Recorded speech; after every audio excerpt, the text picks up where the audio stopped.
Hello everyone, welcome back to the channel. आज इस video में हम कार्बोहाइड्रेट के डाइजेशन के बारे में बात करेंगे।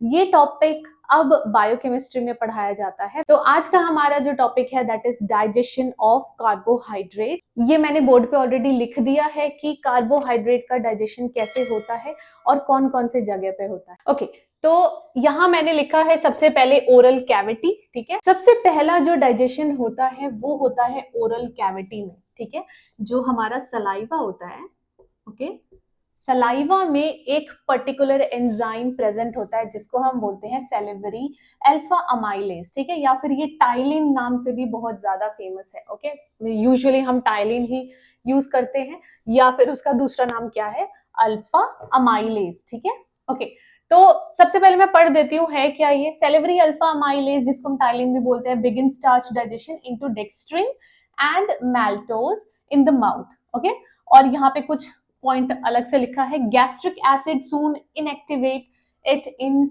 The stomach. ओके, अब ये है क्या, मैं इसके बारे में बता देती हूँ। जैसे मैंने बोला ओरल कैविटी मतलब हमारे माउथ में जब हम कुछ भी खाते हैं, स्पेशली अगर वो कार्बोहाइड्रेट है, ठीक है, जैसे अगर हम राइस खा रहे हैं, चपातीस खा रहे हैं, जैसे ही हम खाते हैं तो हमारे माउथ में क्या होता है, सलाइवा के साथ वो फूड क्या हो जाता है, वो मिक्स हो जाता है। ठीक है, और सलाइवा में क्या प्रेजेंट है, टाइलिन, जिसको हम क्या बोलते हैं, अल्फा अमाइलेज। ओके, ये लेज है ना, एज यहाँ पे है, दैट मीन्स ये एक एंजाइम है। ओके, और एंजाइम क्या करता है, ब्रेक डाउन करने में हेल्प करता है हमें। ठीक है, तो अब अल्फा अमाइलेज या फिर टाइलिन क्या करता है, फूड को विच इज स्टार्च, ठीक है, जो कार्बोहाइड्रेट है, उसको छोटे छोटे शुगर मॉलिक्यूल्स में ब्रेक डाउन करना शुरू कर देता है। ठीक है, तो अगर हम बोले कि डाइजेशन कहाँ शुरू होता है कार्बोहाइड्रेट का, तो आप क्या बोलोगे, ओरल कैविटी में या फिर माउथ में। ठीक है, तो माउथ से ही शुरू हो जाता है। ओके, नेक्स्ट क्या है, ये किसमें, स्टार्च को किसमें डाइजेस्ट कर रहा है, डेक्स्ट्रीन, ठीक है, और माल्टोज में। मतलब अगर मैं बोलूं कि कार्बोहाइड्रेट एक बड़ा मॉलिक्यूल है तो वो क्या कर रहा है, छोटे छोटे मॉलिक्यूल में तोड़ देता है। ठीक है, ये क्या है, अल्फा अमाइलेज। ठीक है, अल्फा अमाइलेज ने क्या किया, कार्बोहाइड्रेट को छोटे छोटे पार्ट्स में तोड़ दिया। और वो छोटे छोटे पार्ट्स कौन से होंगे, वो छोटे छोटे पार्ट्स डेक्स्ट्रिन हो सकते हैं या फिर मैल्टोज हो सकते हैं, जो कि सिंपल शुगर है। ठीक है, मोनोसेक्राइड है। तो डाइसेक्राइड, ओलिगोसेक्राइड, पॉलीसेक्राइड, इन सारी चीजों को मोनोसेक्राइड्स में तोड़ने का काम कौन कर रहा है, अल्फा अमाइलेज। कहां पर, ओरल कैविटी में। ओके, तो this is about oral cavity. अब यहाँ पे एक और हमने पॉइंट लिखा है which is gastric acid soon inactivate it in the stomach. Okay, अब ये हम क्यों बोल रहे हैं, ये बहुत इंपॉर्टेंट है। ओके, और ये जैसे गवर्नमेंट एग्जाम्स हो गए, इन सब एग्जाम्स में भी पूछा जाता है, तो ये आप ध्यान से पढ़ना। Gastric acid soon inactivated in the stomach का मतलब ये है कि जो ओरल कैविटी में अल्फा अमाइलेज प्रेजेंट है वो यहाँ पे काम इसलिए कर पा रहा है क्योंकि हमारे जो माउथ का पीएच वैल्यू है वो डिफरेंट है ना, वो एसिडिक नहीं है ज्यादा।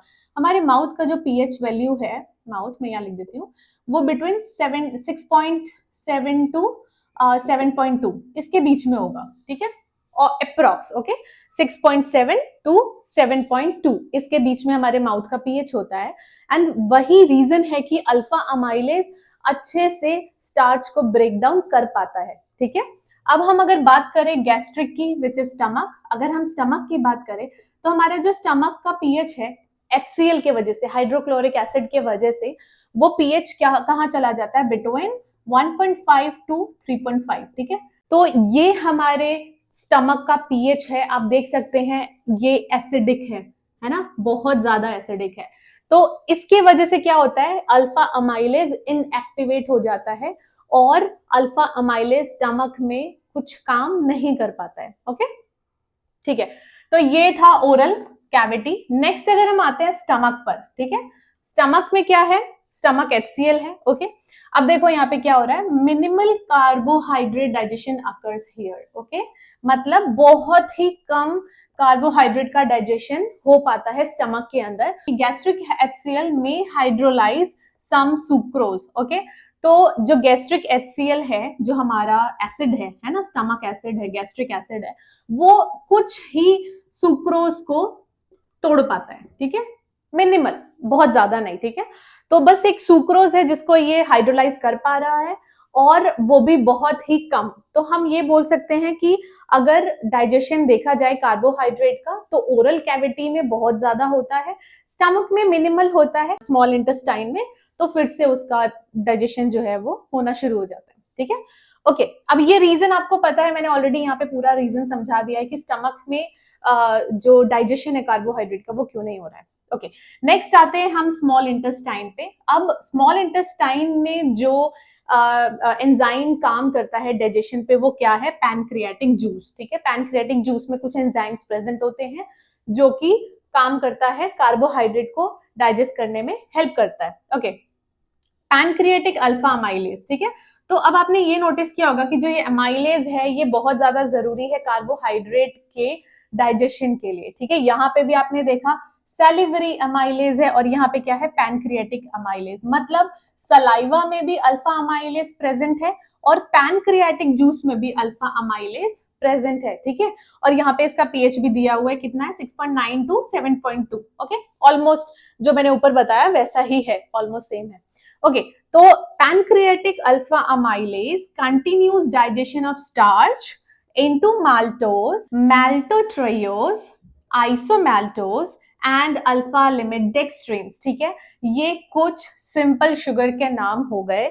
जब हमारा कार्बोहाइड्रेट स्मॉल इंटेस्टाइन में पहुंचता है तो पैनक्रियाटिक जूस में अल्फा अमाइलेज प्रेजेंट होता है जो कि कार्बोहाइड्रेट को डाइजेस्ट करना शुरू कर देता है, ठीक है। अब वो कैसे कर रहा है, जो स्टार्च है उसका डाइजेशन कर रहा है वो, मतलब उसको ब्रेक डाउन कर रहा है किस चीज में, मैल्टोज में, मैल्टोट्रायोज में, आइसोमैल्टोज में और अल्फा लिमिट डेक्सट्रेंस में, ठीक है। तो ये सब क्या है, सिंपल शुगर है, ओके, ताकि ये इजीली एब्जॉर्ब हो पाए बाद में। ओके, तो ये था स्मॉल इंटेस्टाइन। ओके, तो हमने बात कर लिया oral cavity, stomach, then small intestine. अब एक लास्ट फाइनल स्टेप आता है, वो है ब्रश बॉर्डर डाइजेशन, ठीक है। इसको हम शॉर्टकट में BBD भी बोल सकते हैं, ठीक है।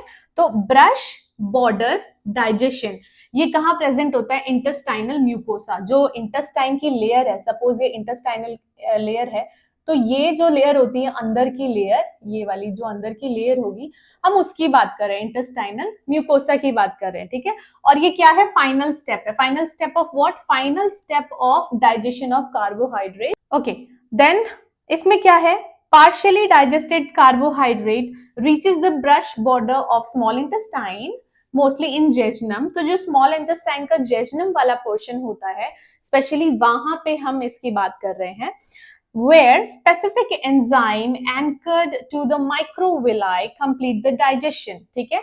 अब अगर मैं बात करूं, सपोज ये जो पोर्शन है ये जेजुनम वाला पोर्शन है, ठीक है, और इसके जो माइक्रोविलाइज होंगे यहाँ पे, ठीक है, ये जो माइक्रोविलाइज होंगे इंटरनल जगह पे, यहाँ पे कुछ एंजाइम्स प्रेजेंट होंगे, ठीक है।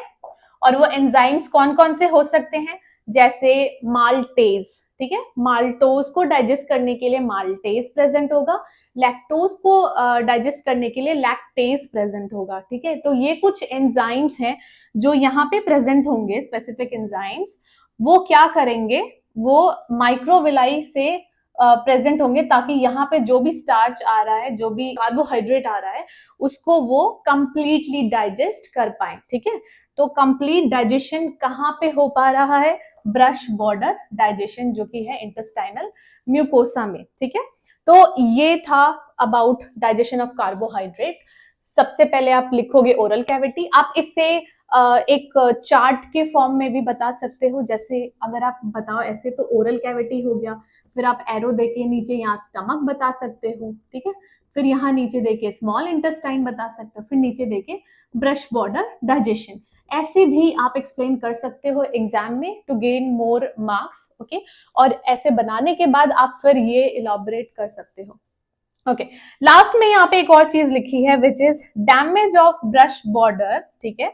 तो अगर ये जो ब्रश बॉर्डर है, मतलब इंटेस्टाइनल म्यूकोसा अगर डैमेज हो गया, अगर उसमें कोई प्रॉब्लम आ गई, अगर वो ब्रेक हो गया, ठीक है, जो कि किस में हो जाता है, सिलियक डिजीज और कोई इन्फेक्शंस, मतलब अगर कुछ ऐसे इन्फेक्शंस हैं जिसमें जो ब्रश बॉर्डर डाइजेशन, मतलब ब्रश बॉर्डर जो होती है, लाइनिंग जो होती है, अगर वो डैमेज हो जाती है तो उसकी वजह से क्या होगा, कार्बोहाइड्रेट का डाइजेशन और एब्जॉर्प्शन इम्पेयर हो जाएगा। ठीक है, मतलब अच्छे से डाइजेशन और एब्जॉर्प्शन कार्बोहाइड्रेट का नहीं हो पाएगा, क्योंकि हमने बात की ना, फाइनल स्टेप यही है।